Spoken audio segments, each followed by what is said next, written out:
¿Qué tal, comunidad CSHera? Estamos aquí en un programa más de Cultura CSH, en este día, en el marco del Día Internacional del Libro, y bueno, pues estamos muy contentos de tener una visita muy importante aquí a nuestra cabina. Entonces estamos con Alejandro Toledo, es un periodista, escritor, reportero, editor y boxeador, cronista, ha hecho casi de todo, y vamos a conocer un poco en este marco del Día Internacional del Libro, pues cómo es que surge su interés por la lectura. Alejandro, ¿qué tal? ¿Cómo estás? ¿Qué tal? ¿Cómo estás? Gracias por la invitación. Oye, pues bueno, platicando, como comentaba al inicio, pues eres un escritor contemporáneo, un periodista, un cronista, reportero, ¿no? Y bueno, pues trabajas con las letras básicamente, ¿no? Ese es tu material de trabajo día a día, ¿no? ¿Y cómo fue que llegaste tú, por ejemplo, a los libros? ¿En qué momento? ¿A qué edad? Pues yo recuerdo que fue en la preparatoria cuando realmente me hice lector, ¿no? Tuve un maestro que nos leyó, yo recuerdo muy bien, algunos cuentos de Edgar Allan Poe. Los leyó en voz alta y en el salón. Quizá El gato negro, El pozo y El péndulo. Y también nos leyó poemas de Antonio Machado. Incluso antes de conocer yo pues a Serrat, que es como se ha popularizado el disco de Serrat, donde cantan los poemas de Machado, pero él nos los leyó en voz alta y era una muy buena lectura que nos cautivaba y que nos dejó como asombrados, ¿no? Entonces yo creo que por ahí comencé a tomar en serio los libros.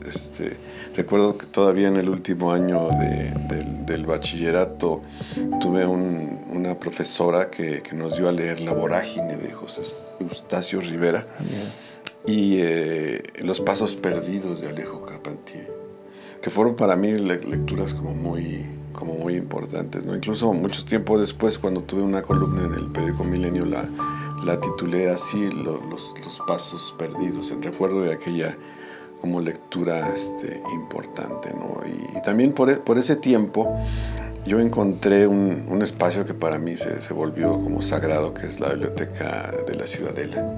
Ya, en Valderas. En Valderas, sí. Entonces iba yo, estaban los estantes como muy a la mano, había unos sillones con descansabrazos muy cómodos, unos sillones de madera, o sillas de madera tipo sillón con descansabrazos, y podía uno revisar los libreros y sacar, por ejemplo, las obras de Dostoyevsky. Yo recuerdo que había unos tabiques, además empastados, maravillosos, sí, donde estaban los endemoniados de Dostoyevsky o Crimen y Castigo, los hermanos Karamazov.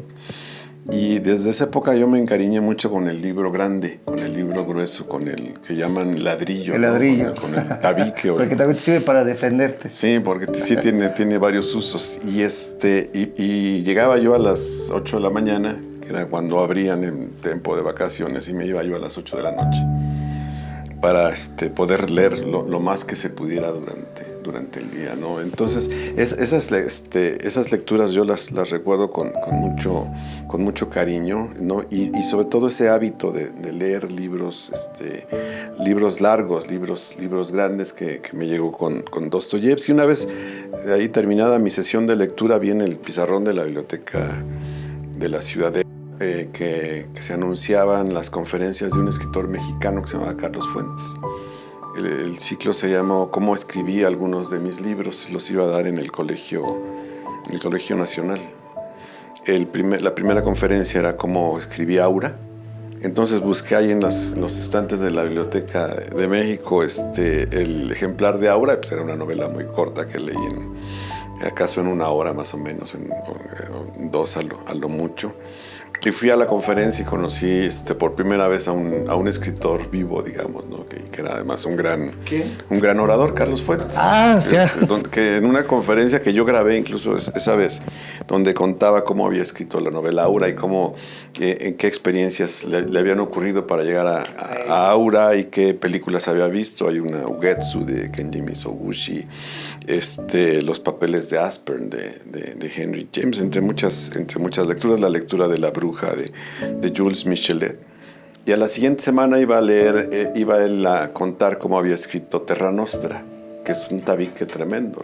No, además la voz de Carlos, ¿no? Las narrativas. Sí, era realmente fascinante. Entonces me leí en una semana Terra Nostra y fui a la segunda conferencia y eso fue lo que me enlazó, digamos, o me engarzó con la literatura mexicana, que yo no conocía porque yo empecé con Dostoyevsky, con Papini, leí mucho Papini también en la preparatoria y cosas de ese tipo, pero al conocer a Carlos Fuentes me di cuenta de que había ahí un universo de autores vivos mexicanos y que podía ser interesante buscarlos, ir a ellos, ¿no? Entonces en la preparatoria se dio todo ese cultivo, digamos, de experiencias y de lecturas que me transformaron en lector. Alejandro, veo dos momentos propicios en tu historia de vida, pero tal vez en general, ¿no? Cuando eres adolescente, ese paso por las preparatorias que te puede generar este hábito a través de las lecturas que te acercan, sí, a través de los maestros. ¿Y qué otro elemento le pones tú para que te hayas generado un lector? Pues eso fue, digamos, yo creo que ese maestro específico de la preparatoria, el que nos leyó a Machado y Edgar Allan Poe, para mí fue importante porque era buen lector, digamos, ¿no? O sea, es como, como la película de los poetas muertos, estos que Williams, ¿no? Es el que impresiona a estos chicos. Robin Williams, sí. No era tan excesivo, era como más bien pero sí te dio esa impresión. Pero yo creo que escogió muy bien esas lecturas que a mí me entusiasmaron, ¿no? Poe y Machado. Y recuerdo que en el último año de preparatoria, cuando nos daban a escoger 3 libros para leer una semana, cada quien tenía elegir algunos, yo me leía los 3, ¿no? Y trataba de llegar a la clase con la lectura completa, ¿no? Incluso me madrugaba para terminar. Eso me pasó con Los pasos perdidos de Alejo Carpentier, que es también que no es una novela tan extensa, pero sí es una novela de lectura como muy detenida, digamos, no es fácil. No es un bestseller, digamos, ¿no? Y traté de, bueno, no sé, ni siquiera en esa época distinguía entre un buen libro, un mal libro, un bestseller o un libro artístico, digamos, creativo, pero sobre todo me incliné por esas novelas que eran como grandes propuestas, ¿no? Grandes propuestas narrativas. Aura, por ejemplo, en la conferencia sobre Aura me llevó a conocer a Henry James, ¿no? Que es el autor de Los papeles de Aspern, un antecedente de la novela. Busqué tanto la película de Mizoguchi como la novela, el libro de relatos que se llama Ugetsu Monogatari de Ueda Akinari, etc. Entonces también adquirí ese otro hábito que es que un autor te lleva a otro y a otros y se crean cadenas en las que con las que uno va estableciendo como relaciones, ¿no? Como familias literarias, ¿no? La primera familia literaria que a mí me fascinó fue la de los libros grandes, el libro gordo, el tabique como gran propuesta, ¿no? Ahí con Dostoyevsky sobre todo. La gran novela. Y después encontré una novela también como muy extensa mexicana que me recomendó alguien, que se llama Palinuro de México, de Fernando del Paso, ¿no? Además, cuando lo descubriera fue muy curioso porque yo había trabajado en la espera de que llegaran los resultados de la entrada al bachillerato. Yo trabajaba en una joyería en el centro de la Ciudad de México, ahí por San Ildefonso, en la calle de Brasil. La joyería Midas se llamaba, ¿no? Y que era además una zona con joyerías y librerías Sí, atrás del Templo Mayor. Y alguien me recomendó leer Palinuro de México, que era una novela que ocurría en esos espacios, entre la antigua Facultad de Medicina, la Plaza de Santo Domingo, cerca de San Ildefonso, etcétera. Entonces encontré además una novela que hablaba de un espacio geográfico que yo conocía muy bien, ¿no?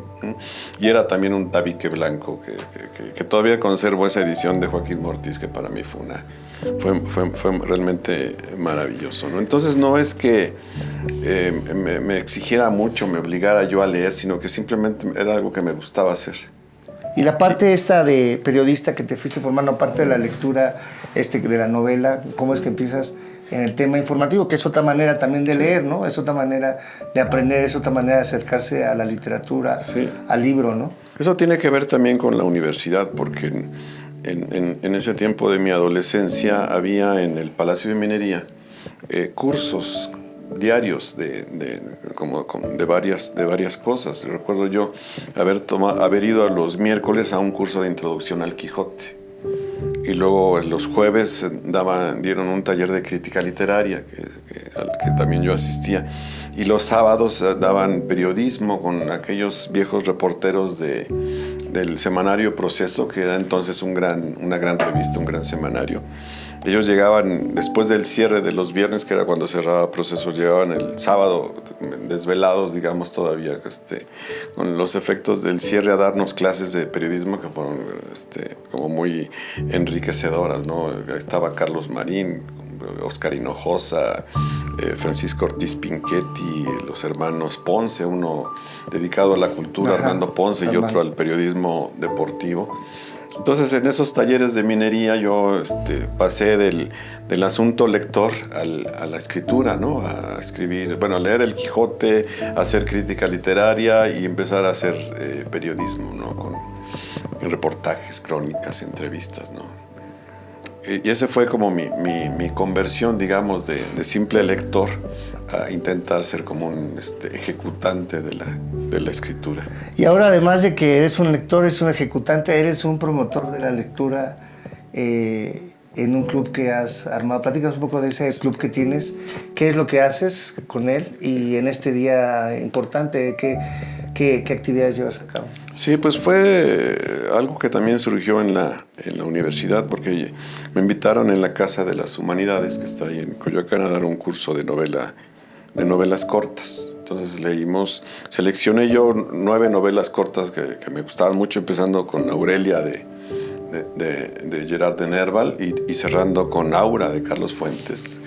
Era un viaje que incluía ahí algo de Chekhov, creo que el pabellón número 6, Bartleby de Melville, la metamorfosis de Kafka, la invención de Morel, Biancos, sombras suele vestir. Oye, y abierto a todo público. Era abierto a todo público, entonces les propuse leamos 9 novelas cortas, una por semana, 80 páginas cada libro. Y cuando terminamos de esa lectura les dije, ahora, si les parece, podemos leer una novela larga que sea comparable a esas 9 novelas cortas que leímos, como si fueran una extensión similar, y leímos el Ulises de Joyce, que ya para entonces también era de mis tabiques favoritos, ¿no? Es una novela que a mí me divierte mucho y que yo disfruto mucho siempre que la leo, ¿no? Entonces leímos esa novela larga y les encantó, ¿no? La experiencia.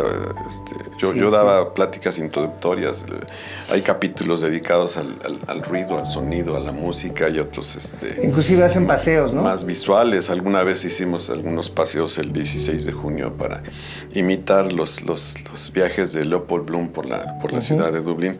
Y cuando terminamos el Ulises, que es una novela ya de 800 páginas, sin muchas dificultades, les dije, miren, hay una novela aún más larga que se llama En busca del tiempo perdido, que son 7 libros. ¿Quieren que leamos por lo menos los 2, 3 primeros?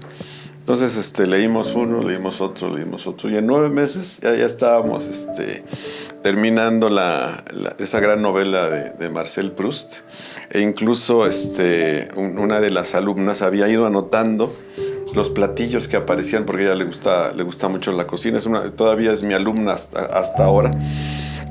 en el curso que tengo los sábados, y ella había ido anotando los platillos que aparecían en la novela, lo consultó con un maestro chef que tenía, y nos organizó una comida maravillosa con platillos sacados de En busca del tiempo perdido, con vino francés, y en la que estuvo con nosotros como invitada una maestra universitaria que se llama Luz Aurora Pimentel, que es experta tanto en Joyce como en Proust, ¿no? Y entonces convertimos la novela en una comida, en una gran comilona, en una tertulia. Y en mi grupo sabatino seguimos haciendo lo que yo empecé a hacer en la Casa de las Humanidades hace como 20 años, que es leer unas 70 páginas semanales, que no es mucho. Tenemos ese hábito, y con ese hábito hemos leído El Quijote, leímos el Tristram Shandy de Lawrence Stern, también un gran tabique experimental. ¿Y de qué edades son? Son de distintas edades, tenemos desde, el promedio 30, 40, 50 hasta 70 y 80 años. Hay gente que tiene 20 años en esos grupos conmigo, y que han sido lectores pues, de libros difíciles, ¿no? Leímos todo del Paso, por ejemplo, incluida José Trigo, que es una novela complicada verbalmente, de mucha experimentación. Leímos Palinuro de México, Noticias del Imperio, y en este año estamos enfrascados en la lectura de las 6 novelas de José Revueltas, que ya estamos en la parte final con los errores, ¿no? Entonces nos hacemos proyectos y somos un grupo muy constante. Creo que la lectura exige un poco eso, que haya constancia, que leerse 70 páginas a la semana no es realmente ridículo, es muy poco, pero de 70 en 70 llegas a leer grandes cosas, ¿no? Finalmente, Alejandro, ¿cuál sería tu recomendación de ahora, después de que te has convertido en un gran lector, promotor, periodista y escritor? ¿Cuál sería tu recomendación para los chicos justo del CCH que, como tú, llegaron una vez a la escuela del bachillerato y tal vez se encuentren un libro, tal vez se encuentren un maestro, pero ¿cuál sería tu selección? Unas 5 títulos o tres para que digas, bueno, con vas a empezar a lograr esto que veo en ti, que es una alegría, un gusto por la lectura? Pues es que yo entré del lado equivocado, porque entré por el libro más difícil. Fue algo que yo no me propuse, sino que se dio. Porque Carpentier, por ejemplo, es un escritor como muy barroco, ¿no? Sí. Pensando en los jóvenes de ahora. Y yo creo que un poco la lectura es como el comer, como los hábitos alimenticios, ¿no? Y distingo entre la hamburguesa, que es el bestseller para mí, y la comida que te alimenta bien, la ensalada. Lo que puede ser una buena ensalada. Entonces, yo creo que una primera recomendación es evitar el bestseller, ¿no? Evitar el libro comercial o que te sirva de escalón hacia otra cosa, e ir por pues por aquello que te llama la atención, que te entusiasma. Hay últimamente como gente que se inclina hacia lo dark, lo oscuro, universos como Tim Burton o eso.